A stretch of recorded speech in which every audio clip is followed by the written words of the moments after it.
Ao descambar o dia, os seus discípulos desceram para o mar e, tomando um barco, passaram para o outro lado, rumo a Cafarnaum. Já se fazia escuro e Jesus ainda não viera ter com eles. E o mar começava a empolar-se, agitado por vento rijo que soprava. Tendo navegado uns 25 a 30 estádios, eis que viram Jesus andando por sobre o mar, aproximando-se do barco, e ficaram possuídos de temor. Mas Jesus lhes disse: Sou eu, não temais. Então eles, de bom grado, o receberam, e logo o barco chegou ao seu destino. Até aqui, queridos, amém. Louvado seja a palavra do nosso Deus. Irmãos, a Baía de Prudhoe Bay, eu acho que os irmãos devem conhecer. Ela é conhecida na América do Norte, lá no extremo Alasca. Não sei se os irmãos já viram. Quem assistia muito Pesca Mortal deve se lembrar. As estradas congeladas do Alasca. Nessa localidade, num intenso inverno, as águas do mar chegam a ficar congeladas e são construídas em cima daquelas águas congeladas, caminhos, estradas para que possam ser usados pelos caminhões que trabalham ali no manuseio da parte petrolífera. Há centenas de quilômetros de estradas construídas sobre o mar congelado. E ali a gente fica impressionado ao ver aqueles caminhões pesados, grandes demais, toneladas, passando tranquilamente por cima do gelo e nada acontece. Irmãos, isso é o mais próximo que o homem pode chegar de andar sobre as águas. Não de forma líquida, né? Mas é água ainda assim. Água congelada, num estado diferente, numa condição diferente. Nunca se ouviu falar de homens caminhando pelas águas ou em cima das águas, a não ser o texto que nós acabamos de ler nessa noite, Jesus andando sobre as águas. O texto dessa noite nos conecta, então, a um momento muito glorioso, um momento maravilhoso em que nós podemos ver Jesus realizando mais um grande sinal, mais um grande milagre de Jesus mencionado aqui no Evangelho de João. Na verdade, esse sinal aqui é um sinal um tanto quanto inusitado, até pela natureza do sinal, mas é do tipo compre um e ganhe dois. Porque se os irmãos olharem no texto, nós veremos isso aqui logo mais, nós vamos perceber que há dois grandes milagres sendo apresentados e apontados aqui.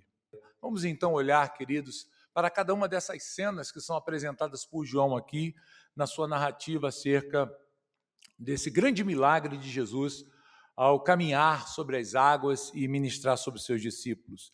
Veja o que o texto nos diz. Se nós olharmos o Evangelho de Mateus, capítulo 14, é um texto paralelo ao texto que nós estamos olhando nessa noite.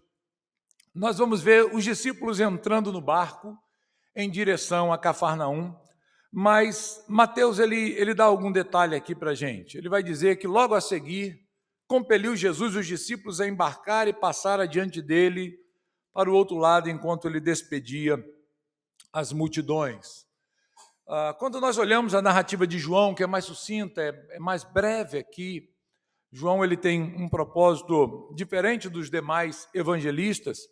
Ele vai nos mostrar, queridos, nesse texto, que João aqui, João procura mostrar-nos nesse texto que ao final daquele dia de milagres maravilhosos, ou de uma grande multiplicação de pães e peixes, alimentar aquela multidão, os discípulos então desceram para o mar e pegaram um barco para a direção de Cafarnaum.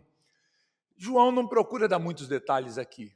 Ele simplesmente anuncia o acontecido aqui. É final do dia, os discípulos entram no barquinho e vão então para Cafarnaum. Mas o Evangelho de Mateus nos mostra o porquê dessa entrada num barquinho sem Jesus.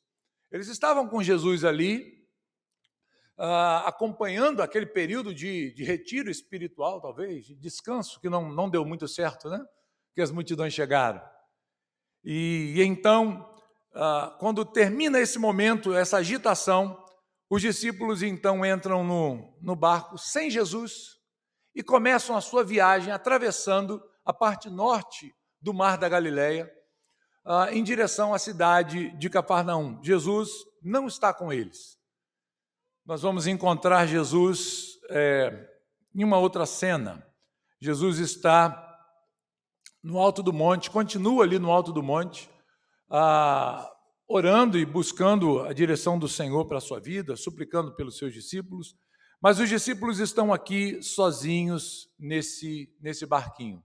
Essa ação dos discípulos, esse navegar dos discípulos aqui sem Jesus, é uma coisa meio estranha. Por que será que Jesus está fazendo isso com os seus discípulos, uma vez que nós olhamos para o texto e encontramos aí rapidamente uma tempestade se formando, não é verdade? Uma tempestade surge no meio daquele mar e apanha os discípulos nessa dificuldade, nessa aflição, porque estão navegando e não conseguem vencer as ondas que são bravias, o vento que é forte, e eles encontram muita dificuldade em progredir. Parece aqui que eles conseguiram andar no máximo 5 quilômetros. Basicamente, eles andaram apenas a metade, então eles estão lá no meio. E Jesus está no monte, orando e vendo toda aquela cena. É fácil a gente entender, irmãos, que a obediência nos leva à bênção, nos leva à tranquilidade, a nos depararmos com situações alegres e confortáveis para nós. A obediência atrai bênção de Deus, felicidade, tranquilidade. Mas parece que aqui que a obediência desses discípulos está levando-os para um momento de tempestade, um momento de grande dificuldade. E nós vamos ver no texto que é o próprio Jesus que os coloca nessa situação. Não são os discípulos que resolvem entrar no barco e falar assim: Jesus, nós estamos indo, estamos cansados, fique aí, e nós estamos nos retirando. Não, é Jesus quem os ordena. A palavra que Mateus usa aqui mostra Jesus meio que empurrando os discípulos para dentro daquele barco. E eles entram no barco, talvez olhando um para o outro, falando: o que deu no mestre? O que houve? Por que será que ele está nos forçando a entrar nesse barco e nos deixando caminhar ou navegar sozinhos para Cafarnaum? Bem, há duas razões que são propostas aqui quando nós olhamos para esse texto, pelas quais Jesus coloca os seus discípulos nesse barquinho e deixa que eles entrem no mar para lá na frente enfrentar uma tempestade enquanto ele está no monte, separado, retirado. Uma delas talvez Jesus estivesse tentando livrar os seus discípulos daquela tentação que estava fervilhando ali por causa da multiplicação dos pães. Nós vimos nos versos anteriores que esses homens, aquela multidão, estava tentando tornar Jesus rei, seu rei, coroá-lo rei. E uma experiência como essa poderia colocar no coração dos discípulos uma certa ansiedade, falar: olha, não é que esse povo tem razão? Jesus, vamos acolher o desejo desse povo e façamos o Senhor o nosso rei. Talvez Jesus estivesse aqui querendo poupá-los dessa tentação, de subir ao coração deles essa ansiedade, essa preocupação, para fazê-los desejar que um reino se torne real antes do seu tempo. E aí Jesus pega e coloca os seus discípulos ali no barco e fala: olha, não é bom vocês ficarem aqui. Irmãos, nós não sabemos, estamos supondo. Não está na Bíblia isso. Nós imaginamos. Nós podemos olhar para o texto e pensar: talvez seja isso. Uma outra razão que talvez possa ser trazida aqui à luz desse texto é que Jesus não apenas estava livrando-os da tentação, mas estava com um propósito de orar por esses discípulos. Eles vão enfrentar um momento difícil da vida deles. Eles vão passar por uma prova aqui. Eu não sei se você já entrou num barco e encarou um mar no meio de uma tempestade. Deve ser muito difícil. deve ser algo não muito confortável, desesperador, deve ser uma angústia muito grande. E Jesus está lá do monte, vendo toda aquela situação e orando pelos seus discípulos. Ele poderia estar ali retirado com esse propósito. Quando nós olhamos para o texto, queridos, esses 2 versos que introduzem essa narrativa, no final do versículo 17, nós encontramos aqui que esse texto está nos sugerindo que Jesus havia se comprometido de encontrar os seus discípulos um pouco depois. Talvez eles estivessem pensando aqui, no meio daquele mar, já de noite, escurecendo, por que Jesus não vem? O que houve com o Mestre? Será que ele nos colocou aqui de propósito? Será que ele permitiu que a gente entrasse no meio dessa tempestade e tinha a intenção de não vir? Irmãos, nós não sabemos também. Nós podemos imaginar, porque Marcos, ele na sua narrativa desse texto, ele vai dizer que os discípulos ainda estavam com o coração endurecido. Você pode acreditar nisso? Depois de ver Jesus multiplicando pães e peixes, vendo aquele milagre maravilhoso de Jesus, aquele grande sinal, eles ainda estavam um pouco incrédulos. Jesus se comprometeu de ir se encontrar com eles. Entre num barco, vão, mas Jesus, o Senhor vai fazer o quê? Não, eu vou orar um pouquinho. Eu vou despedir as multidões aqui, eu vou subir um pouco ao monte para orar e já encontro vocês. Podem confiar que eu vou atrás. Os discípulos entram num barco, começam a remar, talvez.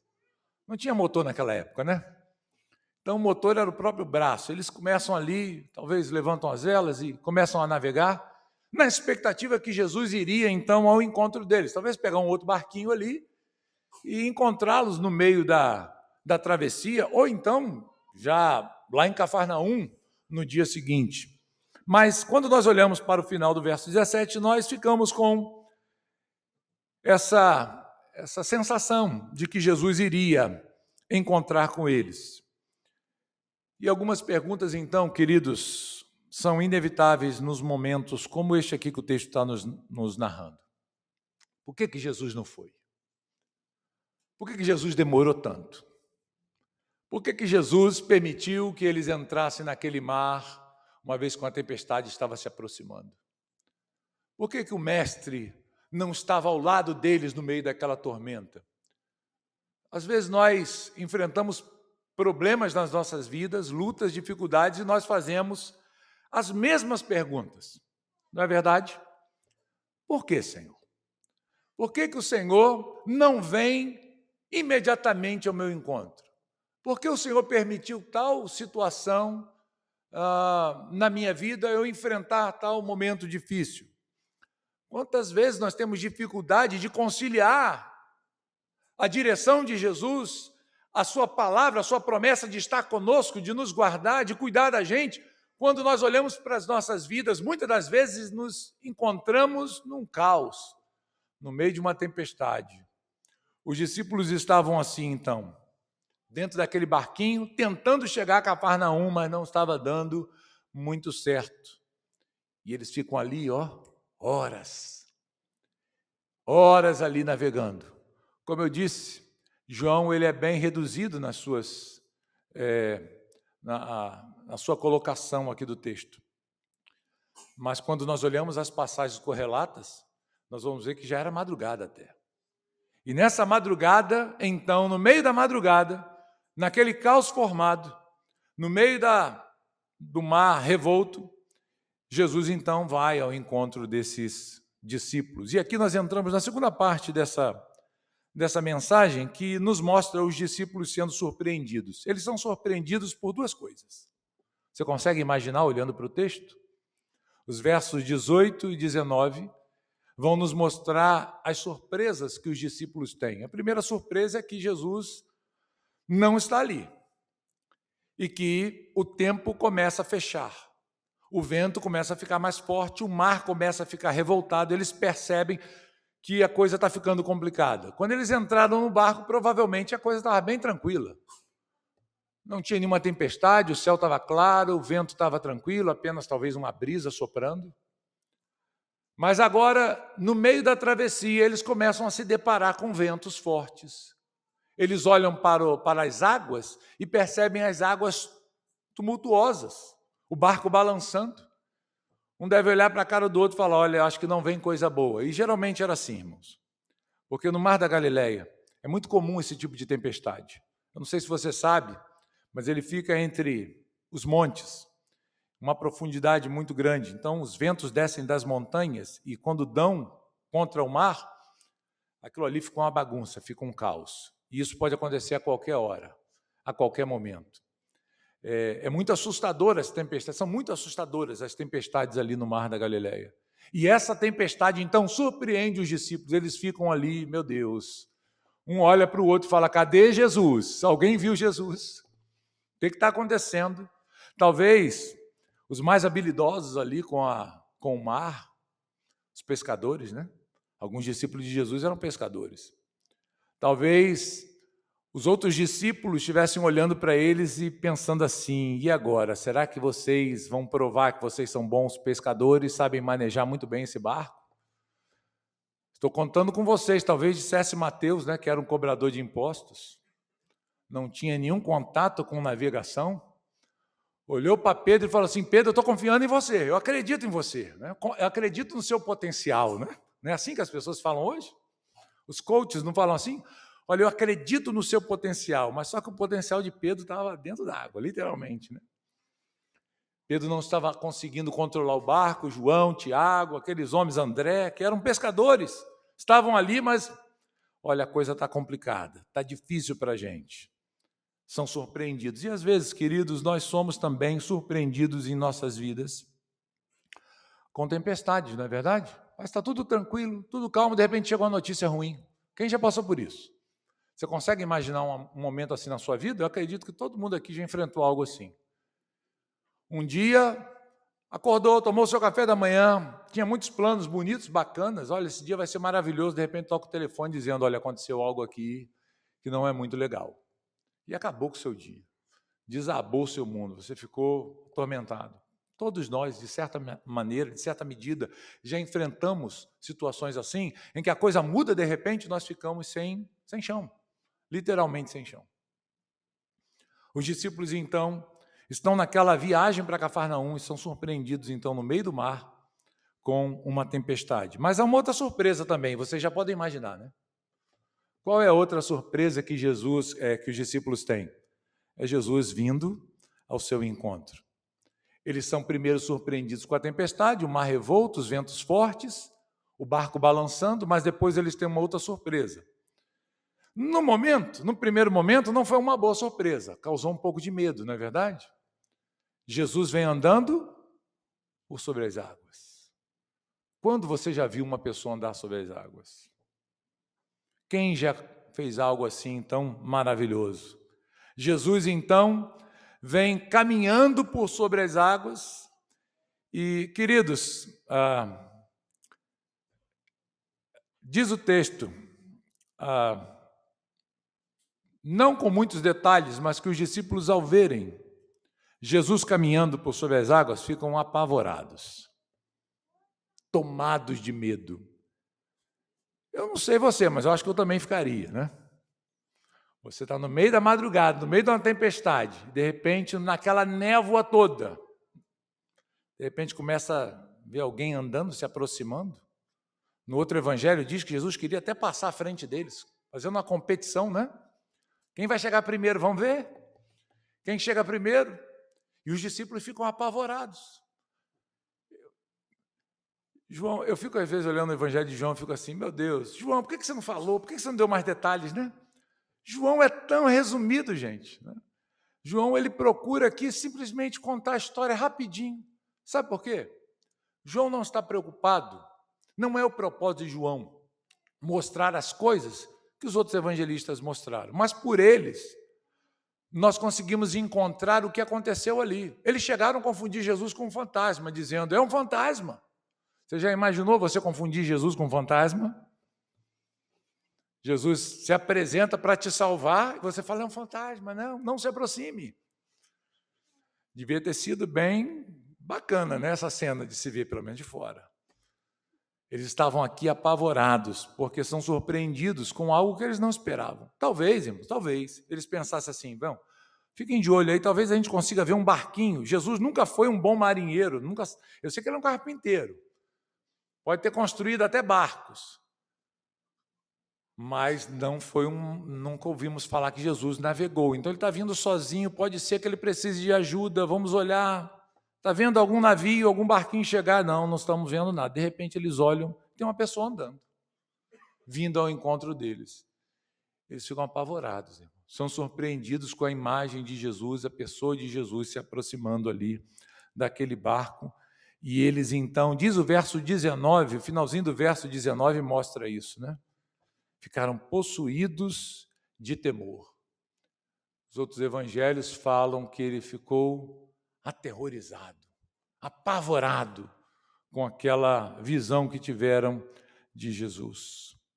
Mas aqui, queridos, o verso 20 nos mostra os discípulos sendo instruídos e os discípulos sendo consolados por Jesus. Vamos olhar as palavras de Jesus nesse texto, queridos? Olhemos para o verso 20. Ele diz assim: mas Jesus lhes disse, sou eu, não temais. Um versículo pequenininho, bem simplesinho da gente ler e bem fácil da gente entender. O que queria Jesus dizer com essas palavras? Irmãos, aqui eu queria mostrar para os irmãos o ponto de João. João, ele tem a preocupação, o cuidado, o objetivo de mostrar quem Jesus é. E nas palavras de Jesus, a gente consegue encontrar aqui uma instrução para aqueles discípulos acerca de quem Jesus é. Ele é o Filho de Deus. Ele é o próprio Deus. Ele é o grande eu sou. Foi assim que Deus se manifestou na antiga aliança, nos tempos do Antigo Testamento. Ele disse, eu sou. Ele falou assim com Moisés. Todo judeu conhecia muito bem essas palavras, o significado dessas palavras. E quando nós olhamos para o Evangelho de João, nós vamos perceber várias vezes Jesus usando essa expressão para confirmar a sua divindade. Nós olharemos isso um pouquinho mais adiante, queridos. As palavras de Jesus visam aqui instruir os seus discípulos dizendo, não é um fantasma, não é uma aparição do outro mundo, vocês não estão vendo coisas demais. Jesus está dizendo, vocês estão diante do Filho de Deus. Vocês estão diante daquele que não apenas multiplica pães, mas também caminha sobre as águas. Aquele que tem o controle sobre todas as coisas. Mas as palavras de Jesus não apenas trazem instrução para os discípulos acerca de quem ele é, e João tem esse propósito de mostrar, de destacar, literalmente essa é a palavra que aparece, essa é a expressão que aparece, eu sou, porque ele quer comunicar aos seus leitores quem Jesus é. Ele é o próprio Deus. Portanto, na narrativa de João, ele não procura aqui olhar para as expressões dos discípulos, ele não procura aqui nem ao menos citar um episódio muito bacana e conhecido por nós também, que foi Pedro andando sobre as águas. Vocês se lembram disso? É esse mesmo episódio, mas João nem olha para isso. João não está nem preocupado em contar a história. Olha, vou contar aqui para vocês também que Pedro tentou andar nas águas, mas afundou, né? Não conseguiu, andou um pouquinho. Ele não está preocupado com isso. Qual é a preocupação de João, irmãos? Mostrar quem Jesus é. Ele é o eu sou. Ele é o Deus Todo-Poderoso. É o Criador dos céus e da terra. Foi ele quem formou as águas, ele as estabeleceu nos seus devidos lugares, ele controla os ventos, ele controla todas as coisas, ele faz o pão se multiplicar, e ele faz com que as águas o sustentem ali no seu caminhar, em direção aos seus discípulos. ao dizer essas palavras, João está comunicando uma mensagem muito importante em seu evangelho: quem Jesus é. Ele é o eu sou revelado nas Escrituras. Ele é o próprio Deus encarnado, andando no meio do povo, e aqui, no caso, andando sobre as águas. De uma forma totalmente milagrosa, inusitada, jamais vista por homem algum. E é por isso que os discípulos ficam apavorados. Porque eles jamais imaginariam uma pessoa andando sobre as águas. Não tem como, não dá. Você já tentou fazer isso? Eu acho que já, né? Quem nunca tentou entrar na piscina andando assim, né? Vou conseguir dar uns 2 passinhos aqui. Eu sei que muitos aqui já tentaram fazer isso. Vou dar uma de Jesus. Quem sabe se eu correr bastante, né? Eu consigo dar uns 2 ou 3 passos. E eu posso dizer também, eu também andei por sobre as águas. Mas nenhum homem é capaz de se sustentar sobre as águas. O que está acontecendo aqui são as leis da natureza sendo quebradas por aquele que as estabeleceu. As leis da natureza, elas não conseguem controlar Jesus. Ele as controla. O que mais Jesus faz aqui? Não apenas instrui os seus discípulos e mostra quem ele é, mas ele também os consola. E onde nós encontramos o consolo de Jesus nessa passagem? O que Jesus diz para os seus discípulos ali naquele barco, apavorados, assustados? Ele diz o quê?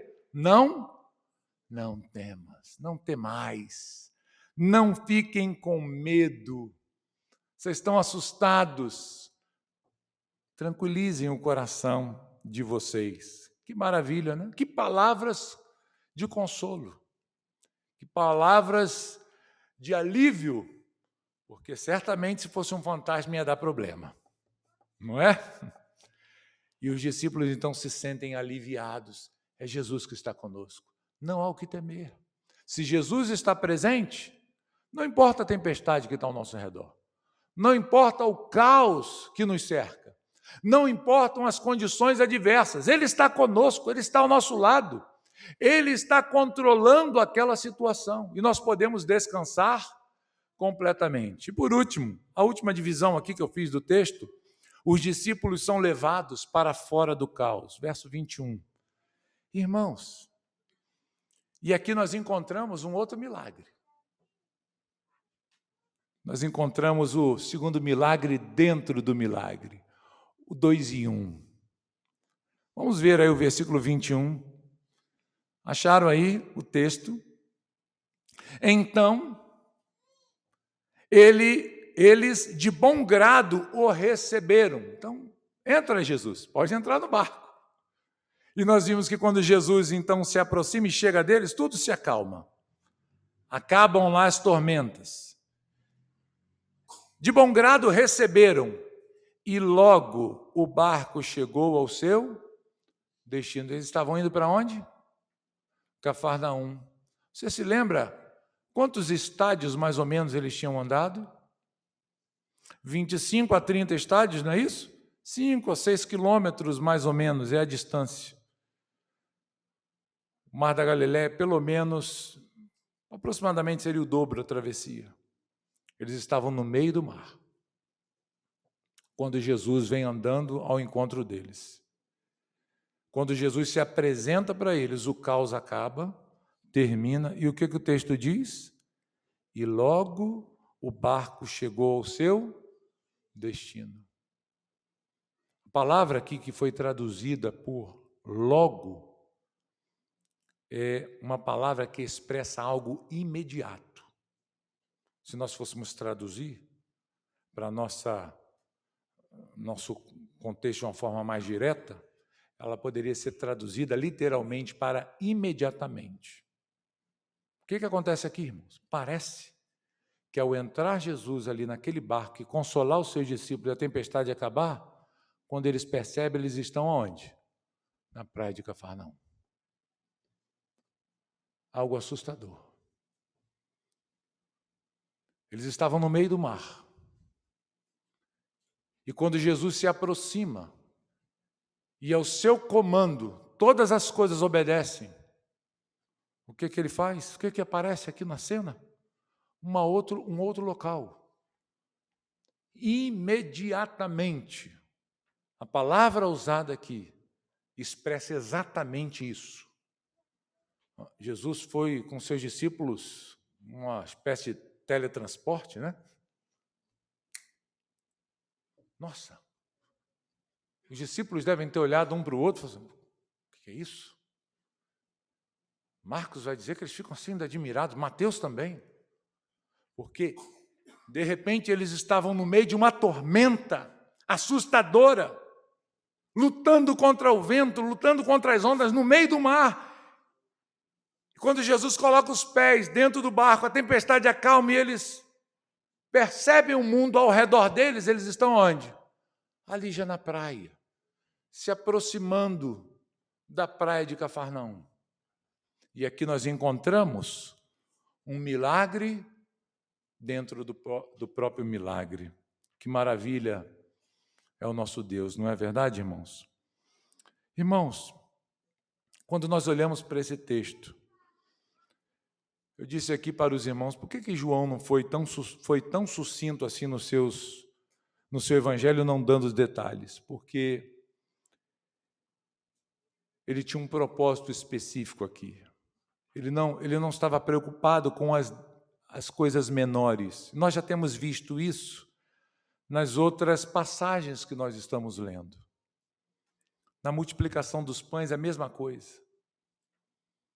João não está preocupado em dar esses detalhes menores. Ele está com o propósito de mostrar claramente quem Jesus é.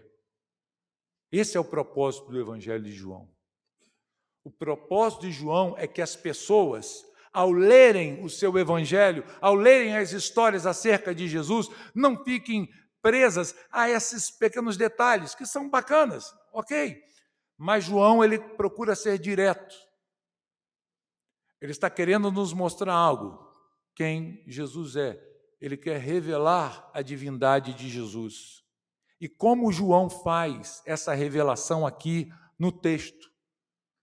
Ele faz de duas formas, mostrando o poder de Jesus sobre a natureza. João está mostrando aqui que o homem que está ali não é um simples homem, não é uma pessoa comum. Como eu disse, não é uma pessoa limitada às leis da natureza, as mesmas leis que nos afetam. Por quê? Porque ele é o Deus criador de todas as coisas. João quer nos mostrar aqui claramente isso. Ele quer que os seus leitores, ao se depararem com essa história aqui, eles percebam, nossa, este aqui não é um homem comum. Este homem, ele tem poder sobre a natureza, ele controla todas as coisas.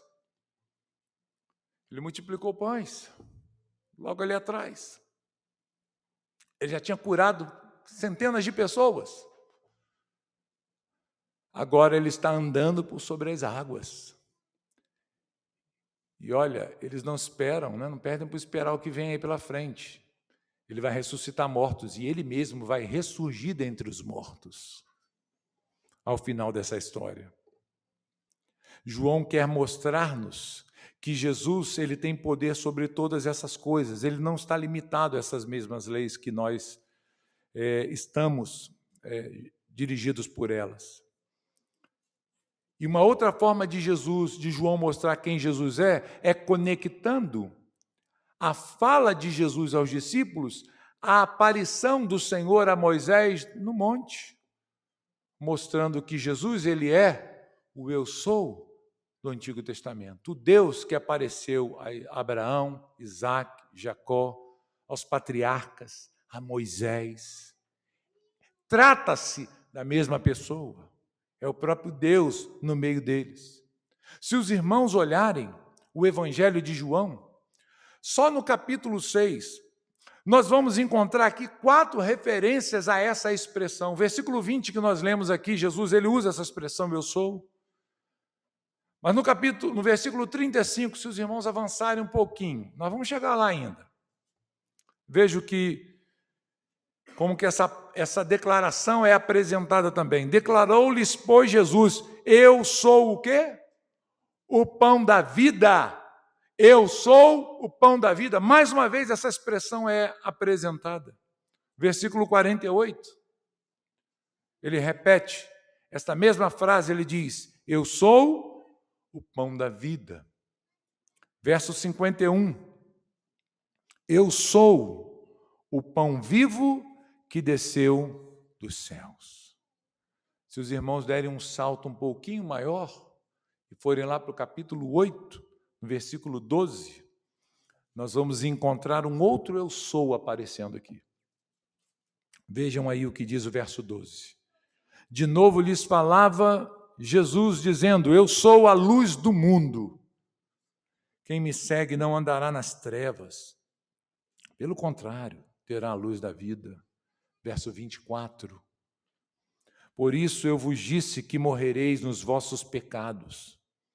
Porque se não crerdes que eu sou, morrereis nos vossos pecados.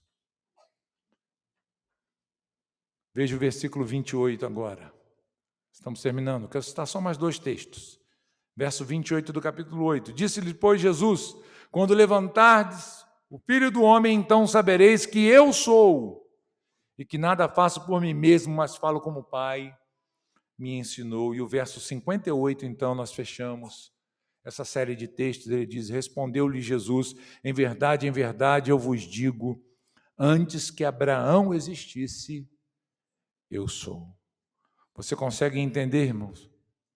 Você consegue entender o porquê João está preocupado aqui, não com Pedro andando sobre as águas, não com fantasmas aparecendo. Ele está preocupado em mostrar quem Jesus é. Esse é o objetivo do Evangelho de João. Ele é o grande eu sou. É o Deus que controla todas as coisas.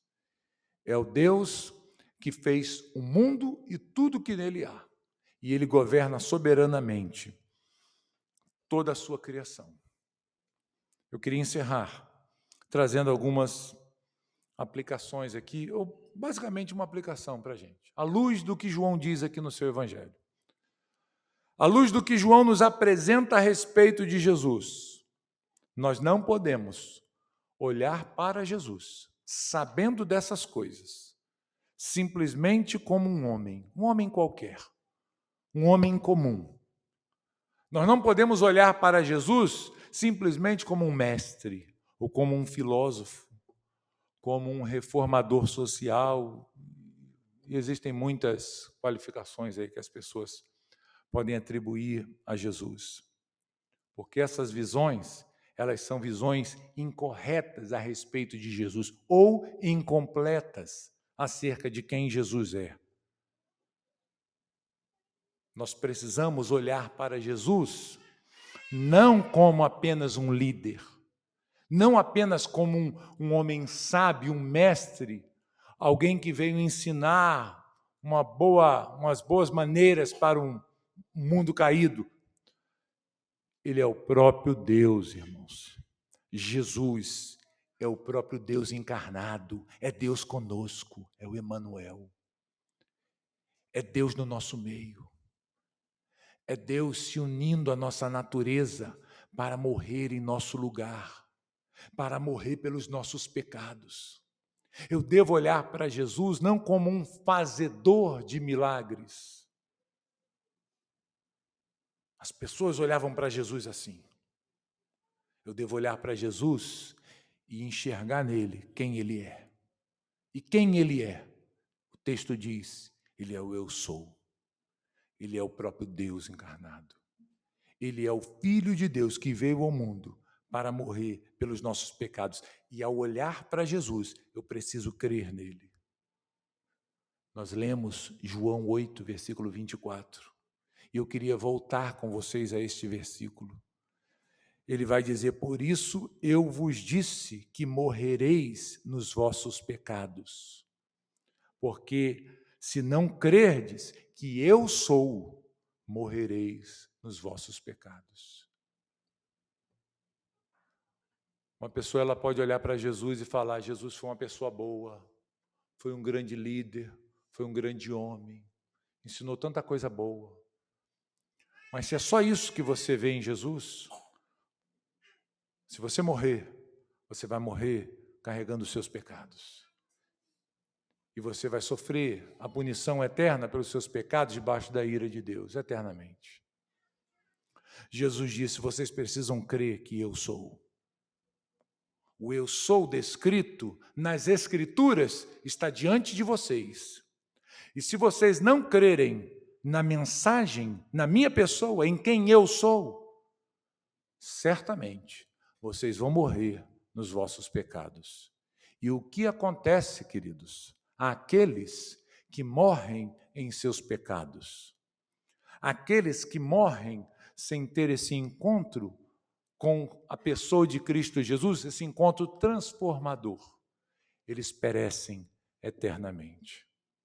Eles perecem inevitavelmente. O que você precisa fazer?